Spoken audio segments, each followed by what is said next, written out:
성경 말씀 보겠습니다. 성경 말씀 로마서 7장 21절에서 25절까지 말씀입니다. 로마서 7장 21절에서 25절까지 말씀입니다.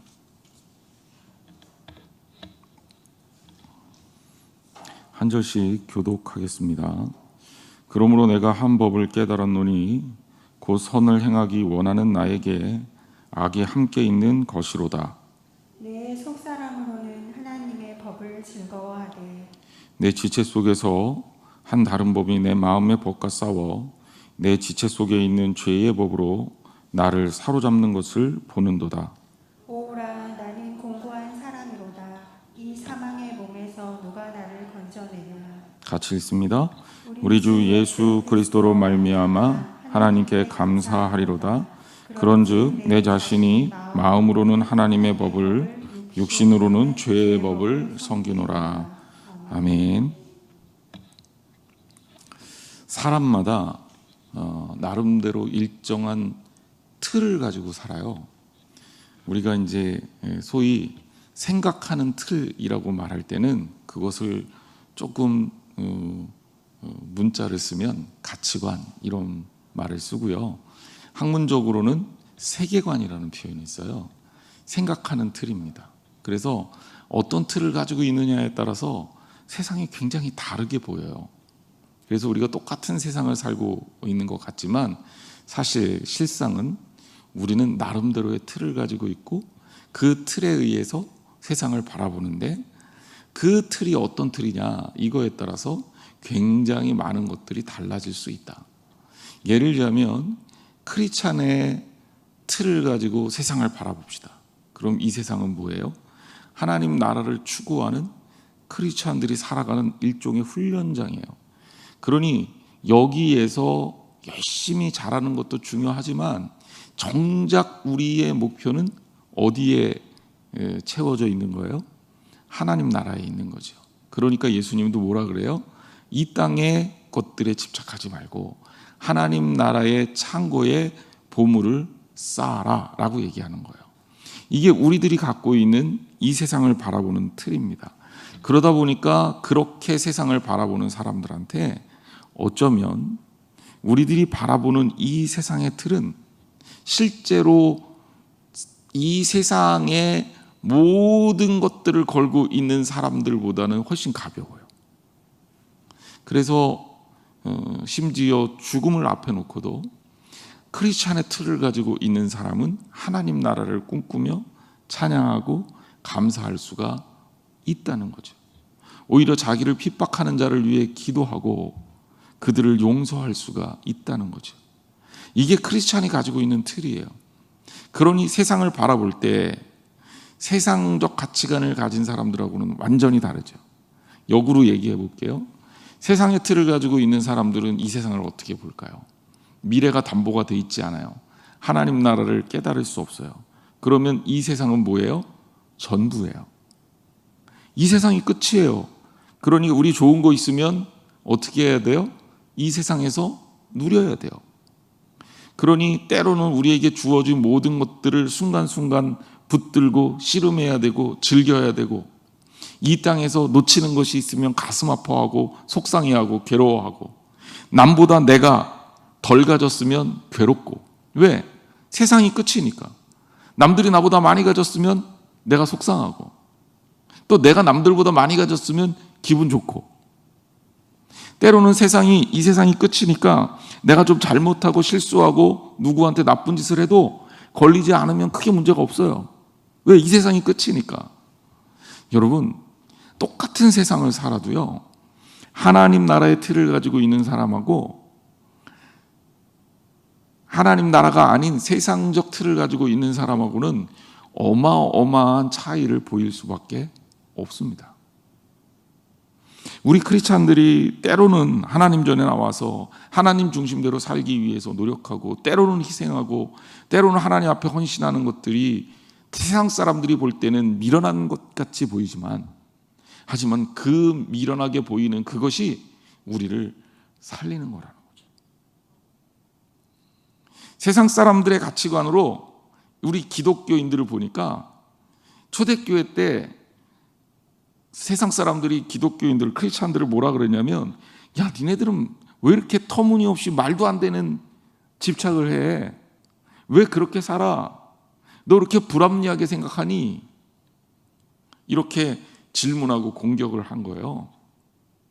그런데 그때 터툴리안이라는 교부가 뭐라 그러냐면, 나 그거 니네들이 불합리하다라고 그러는 거, 나는 그거 불합리하기 때문에 믿는다. 이렇게 고백해요.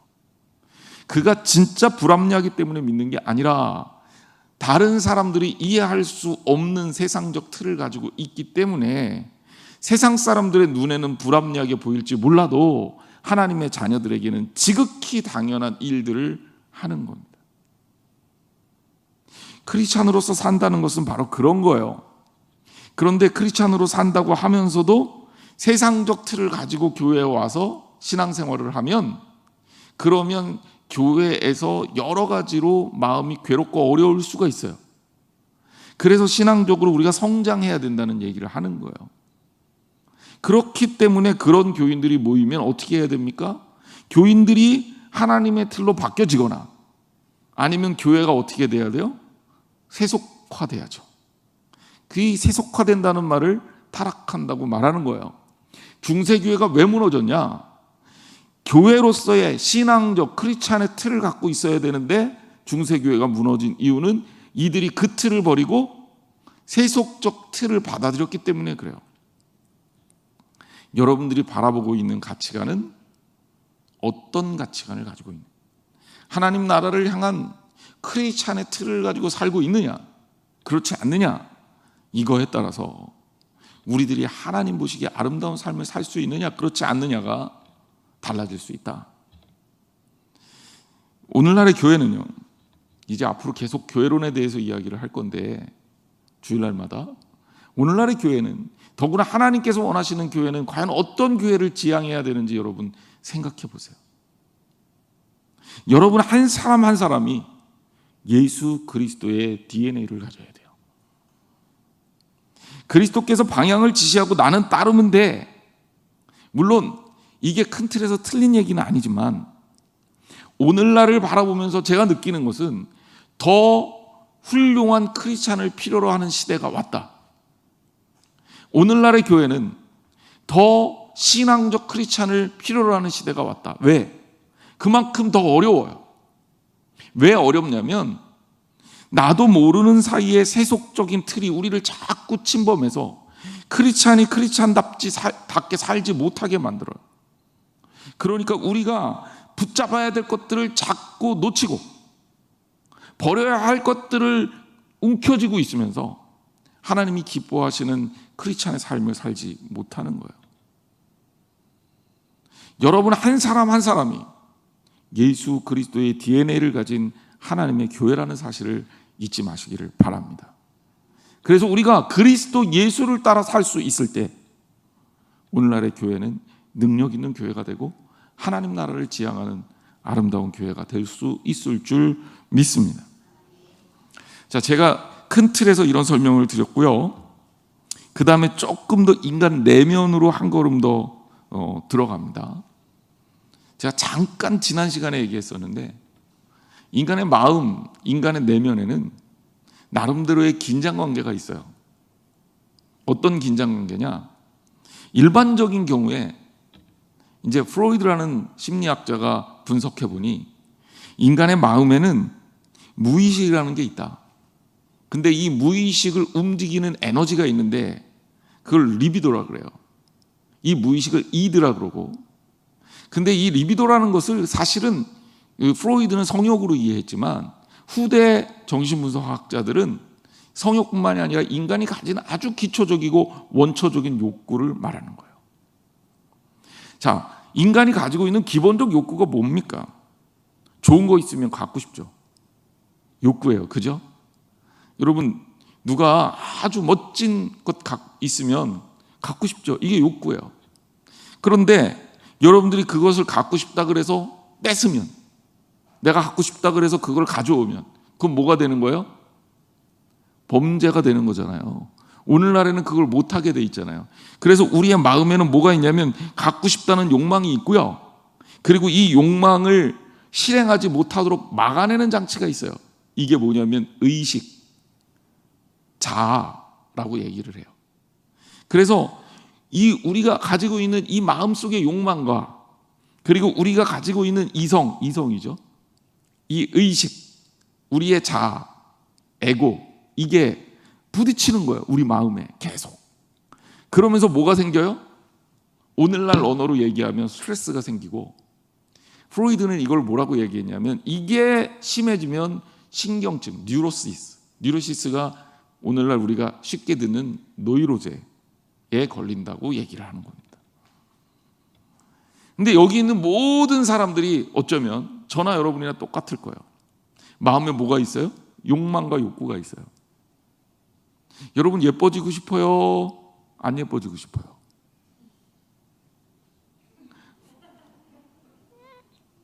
미에 대한 욕구는요, 사람들이라면 다 가지고 있는 거예요. 그래서 제가 이 공부를 하다 보니까 아주 재미있는 아프리카 민족을 봤는데 목이 길어야 미인이래요. 그래서 어떻게 했냐면 이 목에다가 어렸을 때부터 링을 하나씩 끼우는 거야. 그래서 링을 끼우니까 목이 계속 어떻게 돼요? 후천적으로 길어지는 거죠. 근데 이게 얼마나 고통스럽겠습니까? 얼마나 고통스럽냐면 나중에 알고 보니까 이 링을 하도 많이 끼워서 어깨뼈가 다 주저앉는 거예요. 그러니까 아름다워지고 싶다는 욕구가 사람을 그렇게 만드는 거죠. 하지만 뭐가 있어요? 우리는 다 내가 원하는 이상적 자아가 누구나 다 비너스같이 아름답거나 아프로디테나 비너스나 똑같은 사람이죠. 그런 미의 여신처럼 아름다운 그런 모습을 갖고 있는 건 아니에요. 물론 미의 기준을 바꿔서 우리 한양제일교회 성도님들은 너무너무 예쁘고 아름다우시지만 세상적 기준에서 누구나 다 미스 유니버스나 미스 월드처럼 그렇게 아름다운 건 아니에요. 하지만 우리 안에 그런 욕구가 있지만 한편으로는 뭐가 있는 거예요? 야, 그게 중요한 거 아니야 라는 마음이 한편으로는 우리의 반대편 마음을 이렇게 컨트롤하는 거죠. 그래서 내가 가지고 있는 나의 욕구와 이 욕구를 컨트롤하는 마음이 계속 부딪힌단 말이에요. 누구나 다 그래요. 누구나 다. 어떤 심리학자들은 이것을 우리가 가지고 있는 이 어떤 마스크를, 그러니까 정체성 혹은 쓰고 있는 마스크 퍼스널리티에 비유했어요. 인격이라고도 하고 성격이라고도 하죠. 그래서 사람들이 이 틀을 우리 마음에도 가만 보면 이 욕구와 우리 이 욕망을 이 억제하려는 이 이성이라는 틀 사이의 전쟁이 우리 안에 끊임없이 일어난단 말이에요. 자, 크리스찬은 어떤 사람입니까? 아까도 얘기했지만 크리스찬이라는 나름대로의 세계관을 가지고 있어요. 그럼 이 세계관이 우리의 삶에 영향을 미쳐요. 그러면서 뭘 바꿔놓냐면 우리의 행동 양식을 바꾸려고 해요. 우리 마음에. 그래서 생각하는 방법, 그리고 우리 마음에 우선적으로 따져야 할 것들에 대한 완벽한 가치관을 갖고 있게 합니다. 그래서 이것들이 우리의 행동 양식으로 나타나요. 그래서 크리스찬들은 삶이 달라질 수밖에 없다라는 표현을 쓰는 거예요. 왜? 생각하는 방법도 다르고 삶의 정체성도 달라요. 우리는 원래 죄의 자녀였지만 하나님의 복음이 들어오면서 예수 그리스도를 믿는 마음으로 하나님의 자녀가 됐어요. 원래는 본질상 우리는 진노의 자녀였지만 하나님의 용서함을 받고 은혜의 자녀가 됐어요. 그런데 그럼에도 불구하고 우리 내면에 우리의 이 욕망, 욕구, 무엇인가 내 뜻대로 내가 원하는 대로 이게 죄성과 결합해서 가지고 있는 그런 내 마음에 있는 이 못된 것들이 우리의 마음에 여전히 자리 잡고 있단 말입니다. 바울은 그래서 이 마음에 일어나는 현상들을 세 가지로 표현을 했습니다. 뭐라고 표현했냐면, 첫 번째, 하나님의 법이 있다. 우리 마음에. 즉 하나님의 뜻대로 살고자 하는 하나님의 법이 있는 거죠. 두 번째, 뭐가 있냐면 죄의 법이 있다. 사탄이 우리를 계속 찔러서 우리로 하여금 하나님이 기뻐하시지 않는 방법대로 행하게 하는 죄의 법이 있다. 그리고 이것들을 컨트롤하는 마음의 법이 있다. 이 마음의 법이 사실은 우리의, 굳이 얘기하자면 이성 그런 거 비슷한 거죠. 그런데 이 법들 사이에 끊임없는 긴장관계가 있는 게 우리 인간이라는 거예요. 자, 그러면서 오늘 로마서 7장 21절부터 25절까지의 설명을 바울이 이어나가고 있습니다. 오늘 우리가 본문을 통해서 좀 깨달아야 될 것은, 내 삶을 좀 아주 깊게 좀 통찰해봐야 된다. 우리 크리스찬들이 나를 좀 바라볼 수 있는 능력을 키워야 돼요. 이걸 뭐 자아성찰, 뭐 좋은 말로, 때로는 자기 자신에 대한 통찰, 자기 반성, 뭐 이런 표현을 쓰는데, 철학적으로는 뭐 자아실존, 뭐 이런 표현도 쓰고. 근데 어쨌든 나를 정확하게 이해해야 돼요. 왜? 그래야 내 삶을 내가 하나님 앞에 온전하게 드릴 수 있기 때문에 그래요. 그리고 하나님 앞에서 내가 어떻게 움직여지고 있는지를 알아야 정말 철저하게 나를 하나님 앞에서 회개하고 하나님의 자녀로 변화시킬 수 있기 때문에 그래요. 누구보다도 바울은 여기에서 자기의 삶의 자아의 모습을 그대로 적나라하게 노출합니다. 저는요, 성경을 읽으면서 이런 본문을 만날 때마다 어렸을 때는 퀘스천 마크가 좀 있었어요. 왜냐하면 일반적으로 얘기해서 우리가 위인전을 보면, 어렸을 때도 저도 위인전, 정기전지 많이 봤지만, 위인들의 모습을 보면 좋은 얘기들만 써놓는 거예요. 대부분 다. 그 사람의 공로만 이렇게 주로 써놓는 거죠. 그런데 사람이 공로만 있겠습니까?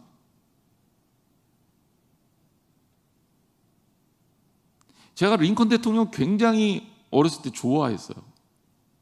그가 가지고 있는 이 신앙, 그리고 그의 의지를 위해서, 뜻을 위해서 정말 결단하고 노예를 해방시키었던, 심지어 같은 민족 간의 전쟁도 불사했던 그 결단력을 정말 멋지게 생각했고, 끝까지 하나님의 사람이었다라고 읽었거든.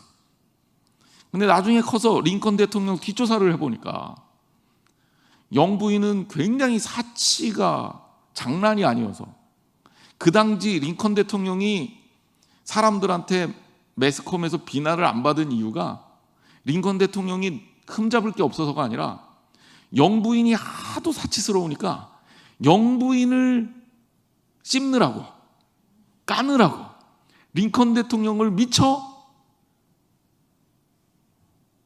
비난하지 못했던 겁니다. 그리고 이 결정적 순간에 순수한 마음에서만 그렇게 결정을 한 게 아니라 늘 정치적 상황이 준비되어 있었다는 거죠. 그러면서 이런 생각을 했어요. 사람이 완벽하진 않구나. 우리가 알고 있는 이 비폭력의 성운 간디, 대단하잖아요. 근데 어떤 학자들은 이 간디가 굉장히 기회주의적인 사람이다, 이렇게까지도 얘기하는 글을 제가 본 적이 있어요. 사람은 이렇게 양면성이 있는 거죠. 그런데 사람들은 어때요? 늘 좋은 것들을 드러내서 나름대로 그 사람을 아주 대단한 사람으로 세우려는 경향을 갖고 있습니다. 우리나라 역사도 그렇고 다른 나라 역사도 그렇고. 그런데 성경은 볼 때마다 얼마나 솔직하고 얼마나 탁월한지, 인간의 부족한 면, 특히 하나님의 사람들의 연약하고 부족한 면을 가감없이 그대로 드러내요. 왜? 우리도 그런 존재고 그 길을 따라야 되기 때문에. 그래서 바울의 이런 고백이 우리들에게 은혜가 되고 감동이 되는 이유는, 우리의 연약성까지도 바울의 이 고뇌하는 모습을 통해서 발견할 수 있기 때문에 그렇고, 그래서 성경이 위대한 거죠. 우리의 연약함이 이 바울의 고뇌를 통해서 어떻게 극복되어지는지를 보는 거죠. 오늘 물론 바울이 외연적으로 가지고 있는 연약성이 있었어요. 그는 가시라고 표현했고요. 그리고 때로는 굉장히 깐깐해서 이 다투는데 주저함이 없어서 때로는 분쟁적인 사람이기도 했고, 그리고 뭔가 목표를 잡으면 그 목표 때문에 주변이 보이지 않아서 실수도 했던 사람이에요. 이런 겉으로 드러나는 행위적인 실수 말고 바울은 자기 자신의 내면, 이거는 바울이 얘기하지 않으면 아무도 모르는 거예요. 오호라 나는 곤고한 사람이라고 바울이 고백하지 않아도 되는 거죠. 그런 고백을 해서 아니 바울 사도가 그렇게 연약한 사람이란 말이야? 그렇게 죄를 짓는 사람이라는 말이야? 악이 있단 말이야? 그래서 바울한테 도움이 될 게 없잖아요. 적어도 최근에 우리나라에 있는 이단이나 세계적인 이단들 보면 자기들이 무슨 선의 집합체고 아주 대단한 능력자고 권능자고 곧 하나님이 이긴 것처럼 행동하고 거짓말을 하는데, 바울은 자기 자신을 그렇게 표현하지 않고 있단 말이야. 그럼 왜 기독교인들이 이런 어떤 의식을 가지고 있어야 하는가? 왜 바울은 이런 이야기를 우리들에게 들려줬을까? 바울이 우리에게 했던 이야기는 가장 중요한 것, 그 자신이 우상화되는 게 중요한 게 아니라 그 연약한 자신을 통해서 하나님이 일하신다는 것.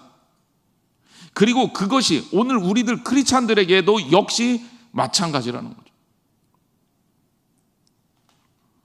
저 또한 그런 고민을 많이 했어요.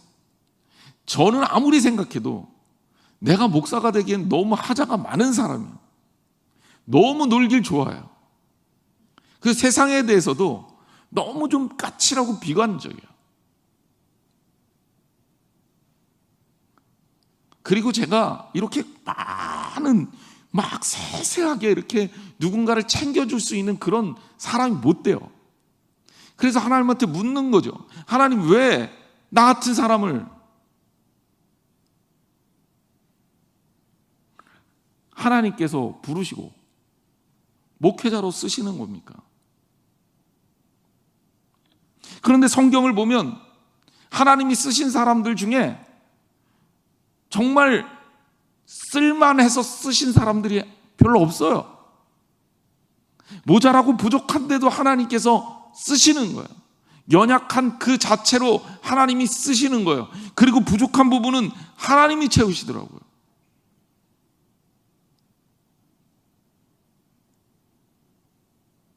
오늘 본문을 통해서 우리가 그런 하나님의 은혜를 보다 깊이 깨닫고 여러분을 쓰시는 하나님의 은혜를 기억하시기 바랍니다.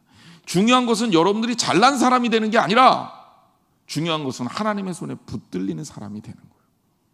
그리고 내 마음에서 일어나고 있는 갈등 중에 하나님의 힘으로 하나님의 뜻을 따를 수 있는 사람이 되는 거예요. 그게 중요한 거죠. 자, 출발해 봅니다. 21절 말씀. 그러므로 내가 한 법을 깨달았노니 곧 선을 행하기 원하는 나에게 악이 함께 있는 것이로다. 자, 바울이 법을 깨달았어요.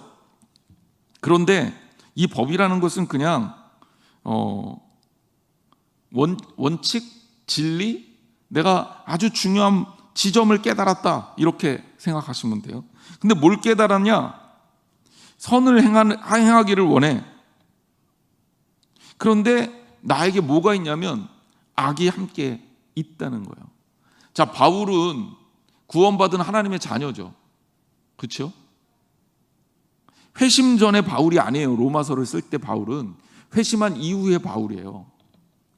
굳이 믿음으로 따지면 여기 있는 저를 포함해서 누구도 바울보다 낫다고 얘기할 수가 없는 사람이에요. 그런데 그 바울이 자기 자신을 보니까 자기 안에 뭐가 있냐면 나는 하나님의 자녀니까, 이게 중요해요. 선을 행하기 원하는 나. 하나님의 자녀들이 가지고 있는 특징이에요. 왜냐하면 세상의 자녀들은 이러한 기본이 아예 없어. 그러니까 그들을 지배하는 건 뭐냐면 그들의 욕구와 그 욕망과, 그리고 이 욕망을 억누를 수 있는 세상적인 법이죠. 그러니까 법에 위배만 안 되면 정말 어마어마한 일들도 마음껏 저지르는 게 세상 사람들이에요. 하지만 우리는 뭐예요? 하나님의 자녀니까 선을 행하기 원하는 마음들이 있어요. 바울도 있고 우리도 있는 거예요. 그게 중요한 거예요. 그게 아주 중요한 거예요. 그게 아까 얘기했던 크리스찬들이 가지고 있는 세상을 향한 행동 양식, 그리고 가치관, 세계관, 생각하는 틀과 행동하는 틀이라고 할 수 있어요. 저나 여러분들이나 예수 그리스도를 제대로 믿으면 선을 행하기 원하는 마음들이 있어요. 이래야 되는데 그것까지는 우리가 갖고 있단 말이에요. 이게 크리스찬이에요. 이게 없다 그러면, 이것조차도 없다 그러면 그건 뭐냐면 하나님을 제대로 안 믿는 사람이에요. 교회는 다니지만 크리스찬이라고 할 수 없는 사람이에요. 자, 어쨌든 그래서 내 한 법을 깨달았는데 내 마음을 보니까 선을 행하기 원하는 그런 마음이 있는데 반대로 뭐가 있냐면 악도 함께 있는 겁니다. 여러분, 악이라는 거는 외부에 어떻게 존재하는 그런 어떤 실체 이런 게 아니라 우리 내면에 있는 거예요.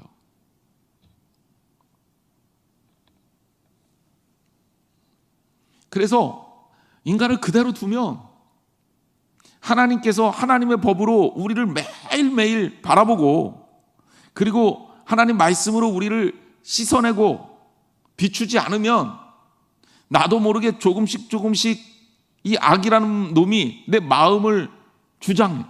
그리고 얘가 얼마나 센지 내 마음을 막 흔들려 그래요. 순간순간 그게 우리의 판단과 생각할 때 확확 삐져나와요. 그래서 우리가 죄를 짓는 거거든. 가끔 제 경우에는 이게 진짜 잘 됐다. 이쯤 되면 이제 됐다. 이제 앞으로 뭔가 할 수 있겠다. 그러면 꼭 그 다음에 문제가 생겨요.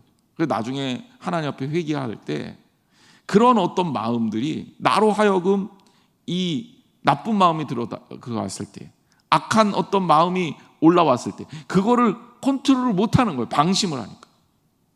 제 경우 그렇더라고요. 그래서 간혹 실수를 합니다. 그리고 그 실수를 할 때 정신을 놓치면 주변에서 그런 거 아니라고, 그렇게 하면 안 된다고 얘기해도 못 들어. 그래서 우리가 절대로 우리의 마음에 자리 잡고 있는 내부적인 이 악, 바울이 고백한 대로 악이 내 마음에 있다는 것을 잊으면 안 돼요. 목사님, 우리는 하나님의 사람인데 왜 그럴까요? 왜냐하면 우리는 완벽하게 그리스도인이 예수 그리스도처럼 성화되지는 못했거든. 그러니까 우리는 여전히 이 땅에 살면서 하나님의 은혜로 용서함을 받은, 그래서 의롭다 인정함을 받은 사람이지, 여러분들이나 저나 완벽한 의로운 사람은 아니에요. 무슨 얘기인지 알겠죠? 바울이 계속 얘기하는 거예요. 너희들이 의로워서 하나님이 구원해 주신 게 아니라 너희들 죄가 있고 마음속에 악이 있는데도 불구하고 내가 예수 그리스도를 믿고 내가 그를 따르기로 결심하고, 그리고 내 삶에 그 의를 들여오기로 주장하고 그 틀에 맞춰서 내 삶을 바꾸면, 그러면 내가 너의 죄를 잊지만 용서해 줄게. 내가 그거를 생각하지 않을게. 이게 하나님께서 우리를 구원하는 방식인 거예요. 그러니까 우리는 하나님의 자녀예요. 구원받은 자녀예요. 그래도 우리 마음에 뭐가 있다? 악이라는 놈이 자리를 잡고 있다. 얘가 내 마음에서 자꾸 나를 넘어뜨리려고 치고 올라오는 거예요. 그러니까 사울이 전쟁에 이기고 난 다음에 하나님의 명령 대신 눈앞에 보이는 재물들, 가축들이 보이는 거죠. 그래서 명령을 따르지 않아요. 사울의 타락의 원인이 됩니다. 사울이 타락하기 시작한 건 어느 정도 왕이 좀 자리를 잡았다. 사울은 되게 고생했어요. 사울의 이야기를 이렇게 성경을 따라서 쭉 따라가다 보면 사울은 처음에 왕으로 다른 지파들한테 인정도 제대로 못 받았던 사람이에요. 불완전한 왕이었어요. 그러니까 얼마나 힘들었겠어요. 그런데 타락하기 시작한 게 언제쯤이냐? 왕권이 공고해지기 시작하면서 망가져요. 다윗도요, 언제 범죄하기 시작했는지 보세요. 전쟁을 하는데 자기가 전쟁에 참여하지 않을 정도로 이스라엘 민족이 나름대로 뛰어난 국가가 되고, 이제는 부하들을 보내도 전쟁에 이길 만큼 강성한 민족이 된 다음에 그 눈에 밧세바가 보이는 거예요. 그러니까 우리도 이쯤만 있으면, 이만 하면 진짜 조심해야 된다는 거죠. 22절 말씀으로 갑니다. 내 속사람으로는 하나님의 법을 즐거워하되. 자, 이거는 제가 설명을 드렸죠. 우리가 본질이 바뀐 거예요. 소속이 바뀐 거예요. 그러니까 내 삶의 틀이 바뀐 거예요. 이제는 그리스도인으로서 살려고 머릿속으로, 그리고 삶 속에 녹여져 있어요. 적어도 예수 그리스도께서 우리를 붙들어 주신다는 건 알잖아요. 그럼 내가 그리스도의 법에 따라야 되겠다라는 마음이 있어요. 그래서 이게 보다 본질적으로 얘기하면 우리 삶의 본질은 하나님의 형상이 있잖아요. 우리가 그 하나님의 형상대로 지음을 받았으니까. 그러니까 인간의 몸이 악한 게 아니에요. 죄가 인간을 타락시킨 거지. 하나님께서 우리 인간을 만들 때 하나님의 형상에 따라 지어졌어요. 하나님의 형상에 따라 하나님의 호흡을 나누어 받은 우리 인간, 선해요, 악해요? 그렇죠. 그 자체로는 하나님의 형상이 있으니, 하나님의 호흡이 이어져 있으니, 하나님의 속성을 그대로 이어받았으니 선할 수밖에 없죠. 그러니까 타락 이전의 인간은 하나님의 선한 속성을 따라서 지음을 받은 거야. 그런데 뭐가 문제예요? 죄가 우리를 덮어버린 거죠.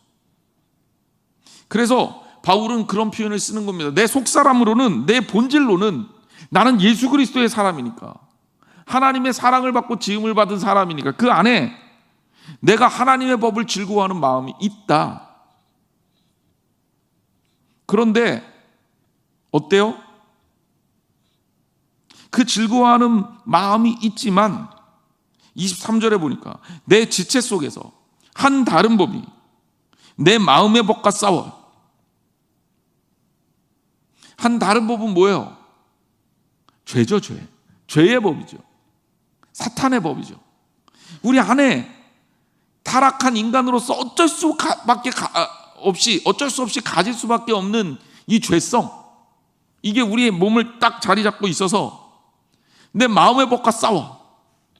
자, 마음의 법은 뭐예요? 아까 제가 이성이라고 표현했죠. 굳이 얘기하자면 아까 우리 인간을 이해하면서 인간이 가지고 있는 욕망을 누르려고 하는, 컨트롤하려고 있는 에고, 이거를 얘기하는 거예요. 이것과 싸우는 거야. 그래서 어떻게 됩니까? 죄의 법으로 나를 사로잡는 거죠. 인간의 이성이라는 거는 상황에 따라 타협할 수밖에 없어요. 자, 죄를, 이거 하나님의 법에 의해서는 안 되는 거예요. 그런데 우리 마음의 법은 그 줄타기를 해요. 죄의 법이 딱 치고 올라오는데, 아, 이거 나한테 도움이 되겠다, 나한테 유익이 되겠다, 아, 나 이거 하면 뭐 이렇게 잘 먹고 잘 살 수 있겠다 라고 판단을 해요. 야, 걸릴까? 안 걸릴까? 계산하잖아. 이거를 했을 때 어떤 피해를 줄 수 있을까? 아니, 나한테 뭐 사회적 무리를 일으키나? 뭐 이런 것들을 다 따지는 거죠. 그러니까 다른 사람들이 없을 때는 죄와 타협을 하는 거예요. 교회 안에서 우리가 만날 때는 굉장히 천사 같고 아름다운 사람 같고 굉장히 거룩해 보이고, 그렇지만 실제로 밖에 나가서 무엇인가 그 상황에 떨어졌을 때는 옳지 않은 것을 알면서도 타협을 하는 거죠. 어쩔 수 없어. 남들도 그러는데 뭐. 그래서 인간의 마음은요, 그것과 싸움을 하지만 죄의 법이 치고 올라올 때 늘 이기는 게 아니란 말이에요. 그래서 우리가 이럴 때는 하나님의 법이 우리를 주장할 수 있도록 균형을 잡아야 돼요. 그래서 죄의 법 아래로 나를 사로잡아 오는 것을 본다라고 표현을 했습니다. 성도가 오늘 현재적인 삶에서 늘 겪을 수 있는 거예요. 여러분 스스로의 법으로 죄의 법을 이길 수가 없습니다. 제가 얘기했잖아요. 마음의 법은 우리 이성은 늘 타협하게 돼 있어요. 그래서 그게 사회생활을 할 때는 그냥 살 수 있어요. 그런 식으로 살면 돼요. 다른 사람 안 볼 때야 무슨 상관이야. 볼 때는 그래도 체면도 지키고 나름대로 품위도 지키고 다른 사람의 피해도 좀 안 주고 그래도 그냥 내가 무엇인가 영위한다면 그냥 최고로 영위하면 되지. 나 하고 싶은 대로 그래도 내가 하면 되지.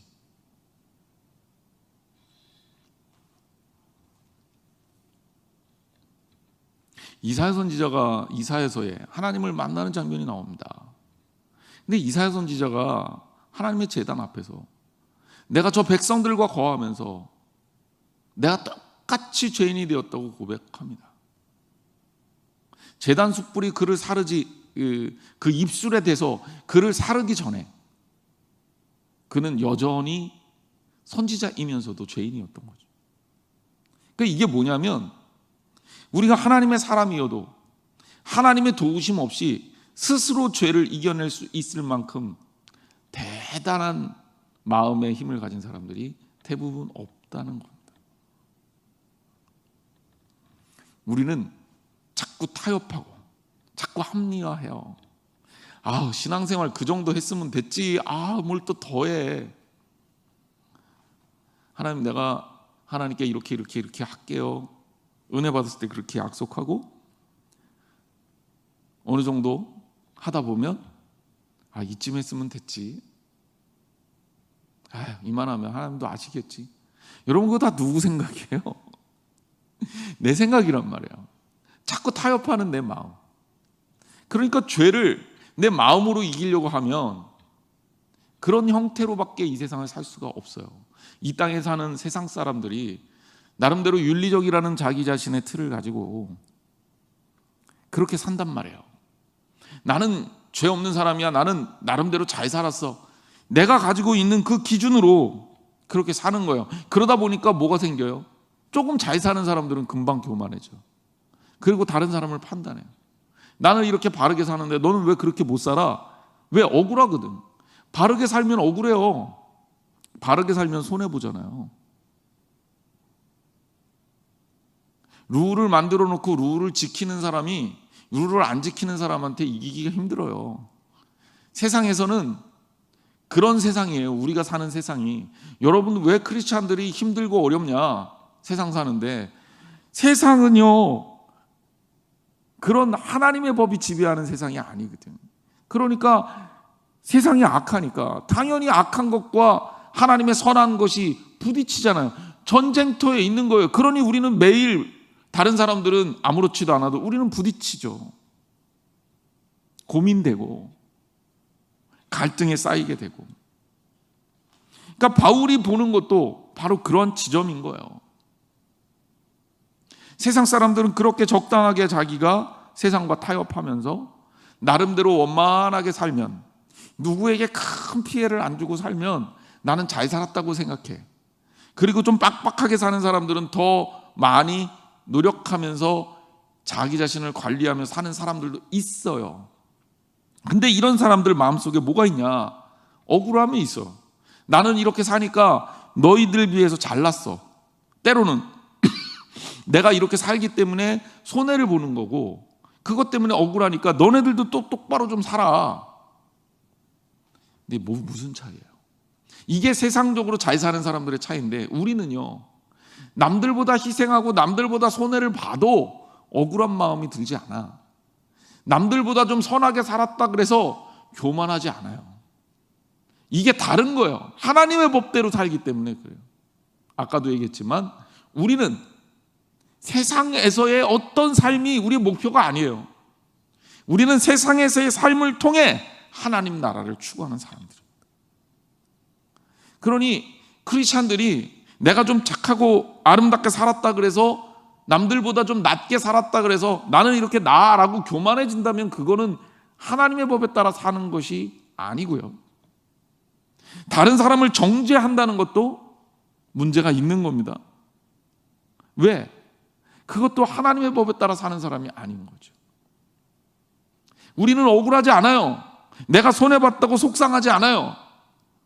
왜? 하나님께서 우리를 책임져 주실 걸 믿기 때문에 그래요.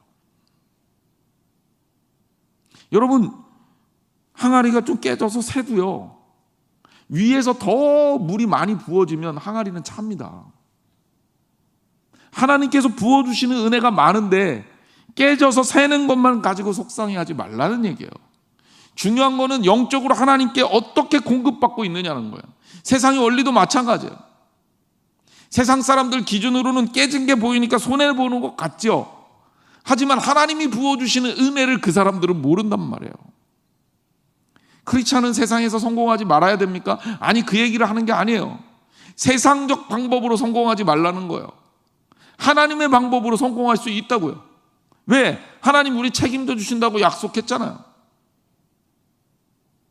그리고 하나님을 따르던 사람들에게 하나님께서 때로는 더 귀한 것으로 축복해 주셨잖아요.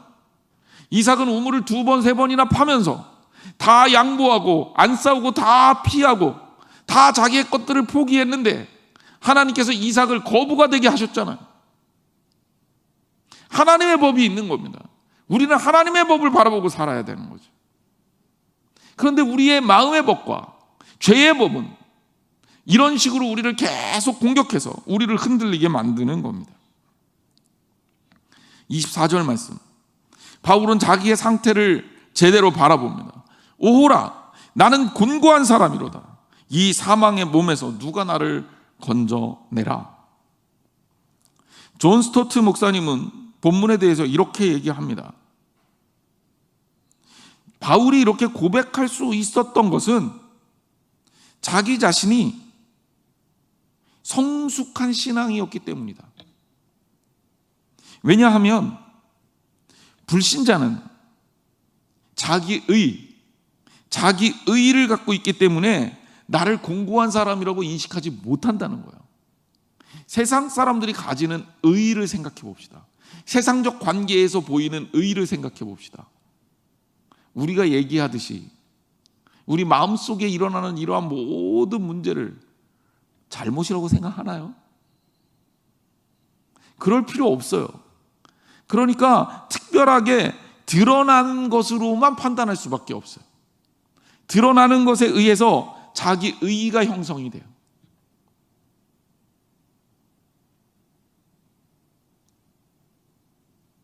성숙하지 못한 성도는 어떻습니까? 이만하면 됐지 해서 만족해요.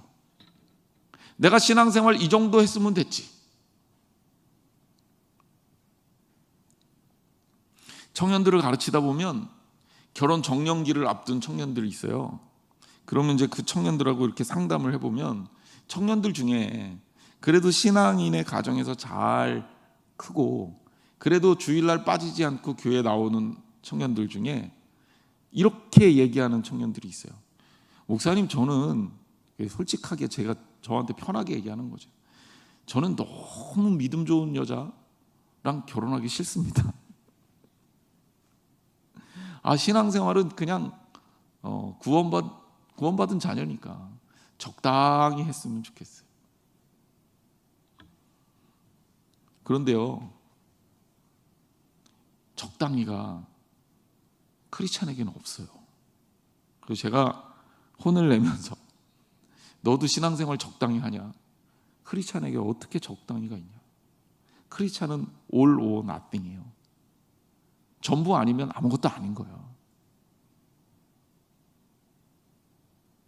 뜨겁든지 차갑든지 해야지. 그렇지 않으면 토해낼 거다. 라오디게아 교회를 향해서 주님이 하신 말씀입니다. 중간지대가 없어요.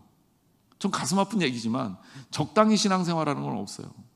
우리 마음에 하나님의 법이, 예수 그리스도의 은혜가 계속해서 성령님께서 주장하시는데 어떻게 신앙생활을 적당히 합니까?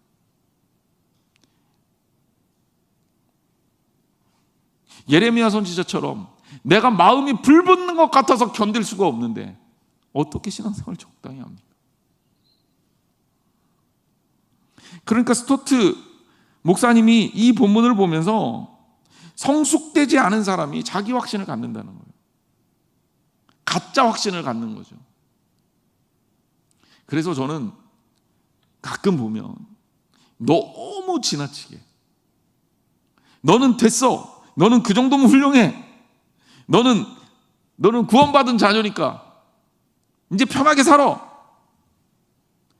듣기는 좋죠. 하지만 현실은 아니에요. 구원론의 가장 커다란 문제가 바로 잘못된 구원론이 바로 그렇게 우리에게 잘못된 자기 확신을 갖게 한다는 거죠. 구원은 하나님께서 시켜주는 겁니다. 그럼 구원을 어떻게 이루냐면 성경 말씀 그대로 두렵고 떨림으로 이루는 거예요. 두렵고 떨림이라는 얘기는 우리가 하나님의 구원받은 자녀라는 확신은 갖고 있지만 그럼에도 불구하고 끊임없이 하나님 앞에서 겸손한 모습으로 나아가야 되는 거예요. 바울의 오라 나는 곤고한 사람이라는 이 고백은 하나님 앞에 나의 모습을 비춰보며 자기 스스로를 절대적으로 하나님 앞에서 선하지 않다고 고백하는, 그러면서 이 사망의 몸에서 누가 나를 건져내려고 고백하는 이 바울의 고백이야말로 오늘날 우리들의 하나님 앞에서의 고백이어야 한다. 왜? 그래야 우리가 하나님께 매달릴 거 아니야. 사람이 우리를 건지는 것이 아니라는 것을 알고 나 스스로가 나를 건지지 못한다는 것을 깨닫고 철저하게 하나님의 나라에 갈 때까지 바울의 이야기대로 다른 박질하는 것처럼 매 순간 최선을 다해서 주의 나라를 이루어야 될 것 아닙니까? 그게 우리가 해야 될 일 아닙니까? 우리는 하나님의 구원받은 자녀지만 구원이 우리가 아니라 하나님께 있음을 여러분 잊지 말아야 됩니다. 자, 그러면 그 곤고함이 우리를 어디로 이끄느냐? 여기에서 끝나는 게 아니라는 거죠. 25절 말씀 우리 같이 한번 읽어보겠습니다. 25절 시작. 우리 주 예수 그리스도로 말미암아 하나님께 감사하리로다. 여기까지. 그래요. 나는 곤고한 사람이에요. 나는 죄인이에요. 나는 연약한 사람이에요. 내 마음을 보니까 내가 방심만 하면 죄가 나를 뚫고 올라오고 죄의 법이 나를 지배하려고 그래요. 여기에서 마음의 법하고 자꾸 투쟁이 일어나. 나는 그런 사람이에요. 그런데 그런 사람을 어떻게 하신 거예요? 하나님이 사랑하시고 용서하시고 너 내 자녀야 책임져 주신다고 약속하시고, 그리고 심지어 이 사람을 통해서 하나님이 일을 하셔. 바울은 그 자신을 보는 거예요. 나처럼 이렇게 곤고한 사람이, 나처럼 이렇게 연약한 사람이, 나처럼 이렇게 모자란 사람이 하나님의 손에 붙들려서 쓰임 받는구나.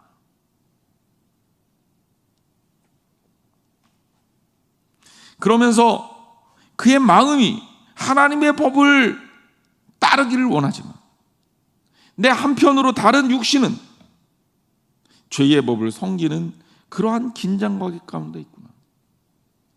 그럼에도 불구하고 여기에서 중요한 점은 바울이 하나님께 감사하다는 거예요. 그리스도로 말미암아. 왜? 내가 그럼에도 불구하고 구원받았으니까. 오늘 말씀은 인간을 이해하는 바울의 고백입니다. 그 자신의 이야기를 넘어서서 이 땅을 살고 있는 우리들의 이야기이기도 해요. 그러므로 여러분, 하나님의 자녀로 사는 것에 대해서 감사하시기를 바랍니다. 여러분이 스스로 완벽해지려고 할 필요 없어요. 연약하면 연약한 대로 하나님께 나아가세요. 하지만 무엇보다 중요한 것은 내 힘으로 하려고 하지 마세요. 자꾸 타협하고 합리화시키려고 하지 마세요. 있는 모습 그대로 하나님께 나아가고 하나님의 법이 나를 주장할 수 있도록, 성령님의 법이 나를 주장할 수 있도록 주님께 나를 드리시기를 주님의 이름으로 축원합니다. 기도하겠습니다. 하나님 아버지, 감사합니다. 주님의 자녀로 살면서 주와 함께 동행하고 주의 말씀 듣고 깨닫게 해주셔서 감사합니다. 여전히 내 속에는 죄의 법이 지배하려고 나를 공격하고 있고, 그 속에서 내 마음의 법은 애는 쓰지만 이 죄의 법을 이겨내지 못해서 힘들어하고 있습니다. 하지만 우리가 본질적으로 하나님의 법을 추구하는 사람임을 깨닫고 성령에 의해서 죄의 법을 물리칠 수 있는 저희들이 되게 하여 주시옵소서. 사랑하는 성도들, 연약하고 부족함에도 불구하고 하나님의 나라를 추구하기 때문에 이 자리에 나왔습니다. 예배하는 동안에 주님께서 주시는 말씀을 통해 은혜 받고 변화되게 하시며, 다른 사람들을 판단하지 않고 나 스스로를 겸손하게 낮아지게 하나님께 충성된 자녀로 드리는, 하나님이 기뻐하시는 거룩한 산 제물로 저희들이 드려질 수 있도록 도와 주시옵소서. 오늘 또 주님 앞에 나오면서 예물로 주님께 나아온 성도들이 있습니다. 드려진 예물 위에 축복하셔서 애타는 마음, 안타까는 마음, 소원하는 마음 주님께서 아시오니 그 소원과 기도의 제목들을 들어주시고, 무엇보다도 하나님께 감사의 고백이 있다면 하나님 그 감사를 통해 하나님이 일하셔서 우리의 연약함, 우리의 부족함까지도 주님의 은혜로 채워주시기를 원합니다. 하나님께서 일하시고 하나님께서 역사하시는 줄 믿고 신뢰하오니 동행하여 주옵소서. 이제는 우리 주 예수 그리스도의 은혜와 하나님 아버지의 놀라우신 사랑하심과 성령님께서 이끌어 주시는 교제하심이 오늘 예배 가운데 하나님의 사람으로 살며 연약하고 부족한 저희들임에도 불구하고 주님께 감사하며 죄를 이기는 성도가 되기를 소망하는 성도들 머리 위에 영원토록 함께 하기를 축원하옵나이다. 아멘.